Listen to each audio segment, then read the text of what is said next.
And then we tried to break the land speed record, which is 376 miles per hour. That's the fastest record in the world for a motorcycle.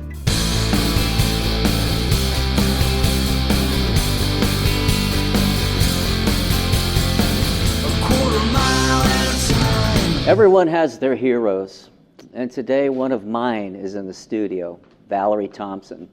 She started her drag racing career in 2006 on quarter-mile tracks in the All Harley Drag Racing Association. Her desire to go faster and break more records led her to form her own land speed racing team, Valerie Thompson Racing. Today, she is an 8-time land speed record holder. She is the fastest woman on two wheels. She's amazing, and she's a friend, and it is my honor to be here with me. Valerie, thank you for coming today. Thank you. So, I've known you now, what, 13, 14 years? We met years ago at I think it was a Harley event. Harley. Yeah, and CTS was playing, and, Yep. and we met, we became friends, and so at the time you were racing quarter mile. Yep. Tell me about that, and tell me what started you in racing. What makes a beautiful woman like you want to go, I want to get on a motorcycle and go fast? I started racing actually down Scottsdale Road, and I was trying to keep up with everyone. And I had a fast bike. Scottsdale Road, good Scottsdale place to Road. learn racing. Yep, yeah, it sure was. I didn't get pulled over. I didn't get a bad ticket, but I was trying to keep up with everyone and just trying to be in front of the pack. And I was told that I was out of control. I needed to take it to the racetrack. Wow. And I felt like about that small. But it actually started, it was the beginning of my career, and I took those powerful words that meant so like he was mad, you know, Right. and I was really out of control, and I knew I was, but everybody else was too, so I took it to a racetrack, and I fell in love with the quarter mile racetrack, and I never stopped. What was your first bike on the quarter mile? My current Harley Davidson, which is a Okay. Fat Boy. It's Okay. a year 2000, and I still have it till today. Really? And obviously you've done a lot to the engine, right? Oh yeah, I did a little soup up. Yeah, I had to keep figured. up with everyone. Right, exactly. And the guy that told me, actually, it was the one that built the engine. So Years ago, I remember, I forget where we were. Our paths have crossed numerous times at many events, and your heart has always been similar to, I think, mine and the band, is to touch lives and people.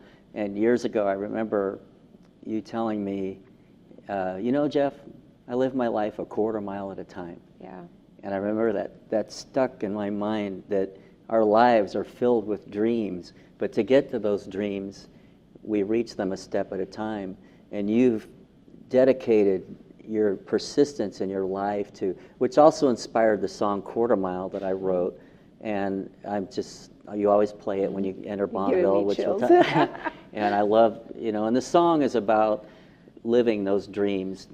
You don't achieve those dreams immediately, and you have worked tirelessly since I've known you to go faster and faster and faster. And so when did you transition into land speed record, which is a whole different animal at Bonneville and places Right. like that? well, when I was doing the quarter mile drag racing, I had also been dabbling into the land speed racing at the Bonneville Salt Flats. And so, I mean, I really loved it because it was like full throttle. Like there's nobody you have to race with. There's no tree that you have to like leave the starting line with and be late or be early. Right. So it was just like you race at your own pace, and you feel everyone's, you know, passion, everyone's heart when you're on that starting line. You feel what everyone has what they've done. And it's like a sea of white. It's just a sea, yeah. Of It's like white. driving an airplane. It's just a sea of the sky. But so I started there in 2006. What was your first record? My first record was in 2006, the first year, and it was about 145 miles per hour. Okay. And then you've moved up to that. And so fast forward to you're 8. I can't keep up with you. I know, I'm 8. I'm 8. I always go, oh, she's 6. No, I'm 7, you know. No, I'm but now 8. you're 8. I'm 8 8. land speed record. So, and I call you, which is true, the fastest woman on two wheels. True, yes. So 303, 28 miles per hour. and you always, it's 328 point. .467. That's right, okay. And so tell us about that run. Well, that was a very brutal run, but we traveled with our crew, which is about 15, 16 of us, to Australia.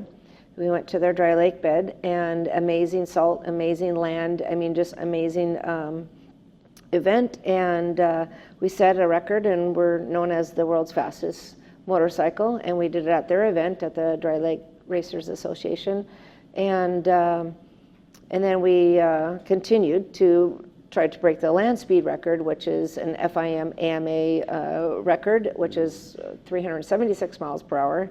And held by 376 miles. That's the only record. Yep, that's the fastest record in the world for a motorcycle. Wow.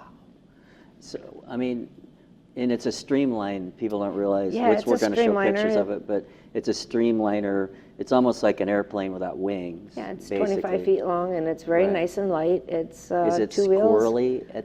I mean, does it feel like, whoa? Well, see, to be on a sit-on bike versus being strapped in, being on a sit-on bike, you can control the weight distribution, or you can control where the bike wants to go, or you want to go.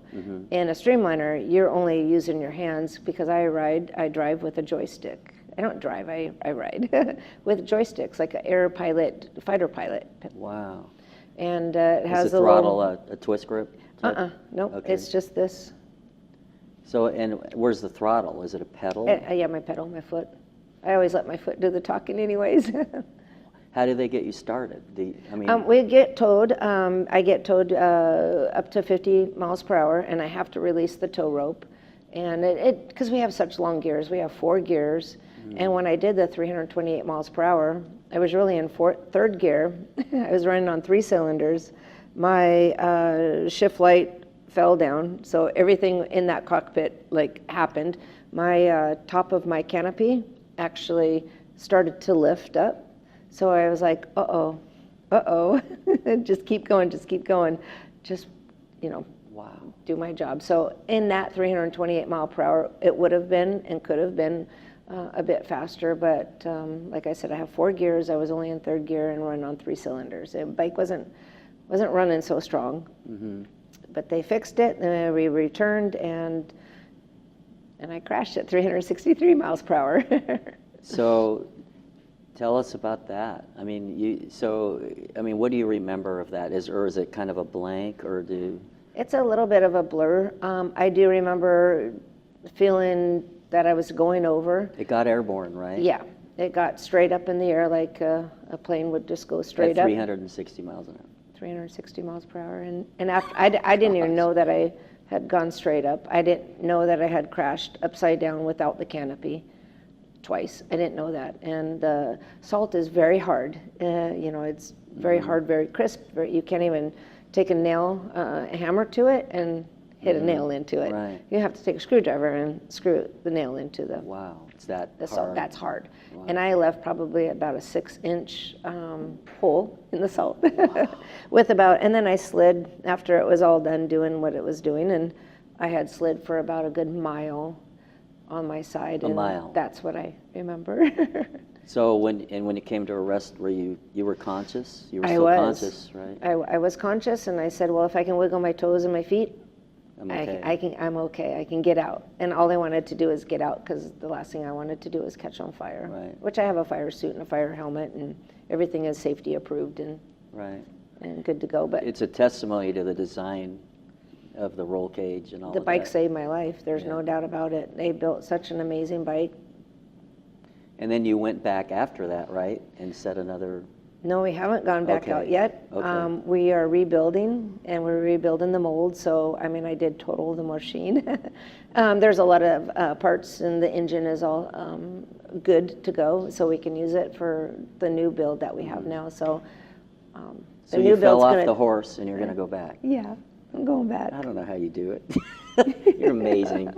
I don't know how I'm going to do it either, but I'm going to do it. No, you will, because that's who you are. I have to know be the you. world's fastest, period. That's all I want.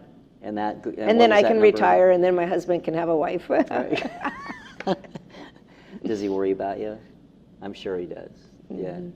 Well, when he walked up to me after the crash, they wouldn't let anybody around because they had it all barricaded off. And when he walked up, I said, "Why are you so white?" Wow. Yeah, I can Well, I imagine. think he would be. Those moments of. And then this last year, you were inducted into a pretty prestigious I was. organization. I am. Tell This me about year, that. I was inducted into the Sturgis Hall of Fame, and what an incredible honor. I mean, that has to be my highest honor of an award to receive. So, And you deserve it. you know, I worked a long time for it, and it means a lot. So I Yeah. almost brought my hat today. It's Well, you should have. Why I didn't you know, bring- I should have. Yeah. So what other? So after your record, you're gonna just. I can't. We're going after 400 miles per hour. There's Okay. nothing that's going to stop us. Wow. We're going after the record, and we're going to own the record one day. Wow. And it you'll has to be soon, 'cause then I you'll wanna stay at home and retire. sit back by the pool. And Yes. I don't picture you doing that. I but- have 3 dogs now I have to take care of. Right. I told my husband we had 2, and I said, I need a 3rd one. He goes, why? I go, I'm bored. How did you meet Ray, your husband? He's a We great met- guy. Yep, we met through a mutual friend about 9 years ago, and I was working so hard at my marketing program, I didn't want to leave the house. My friend kept saying, you got to meet this guy, you got to meet this guy, and he was actually going on a date. And wait a minute, let me back up. I came out and I finally met him, and they were, you know, he was getting ready to go, and he goes, I said, where are you going? He goes, I'm going on a date, and I was like, well, you better be back. He came back in about 2.5 hours. I bet. And we've been dating since. So That's awesome. Yeah, congratulations. he's So, gone through a lot of Valerie Thompson racing, yeah. ups and downs, and you know, such a great person to Well, help by my side. I went to Bonneville and saw you. What was that, 5-6 years? No, more than Yeah. that maybe. But that about was my 4. first experience at Bonneville. Yeah. You know, I was in awe of that place. I mean, it's just this. It's like I said earlier. It's hard to describe. You know, until you've been there, because it's like being on another planet. It you know, is. It's truly. But and I remember Ray was part of your crew and helping you, and how dedicated he was to. Yeah, You know. he's full throttle, just like me now. Yeah. I got to put his butt on the seat now and Nice. let him see what it feels like, Yeah. because I think he would appreciate Oh, much more. absolutely. And I know every year you get on Bonneville, and it's such an honor to me. You always FaceTime me or text me and say, "Hey, you play Quarter Mile." That or is song. our regimen. Every time we go onto the Salt Flats, our very first time, my husband will play it, and then I get to record it with my phone, but we will play it in our coach. And it just, like, it gives you that, it just sets up the tone for Yeah, it's a Bonneville. rockin' song. And every time we play Quarter Mile, I even played Quarter Mile in Australia with a stranger because when we had to catch rides to, because we didn't have enough vehicles to take the whole entire crew, because, you know, we're 15, 16 people. Right. You know, there's not enough vehicles to take us all there. So and people are so gracious. They're like, everybody did it too. We just caught rides. And I said, would you mind if I play this song? This is what I do. Aw.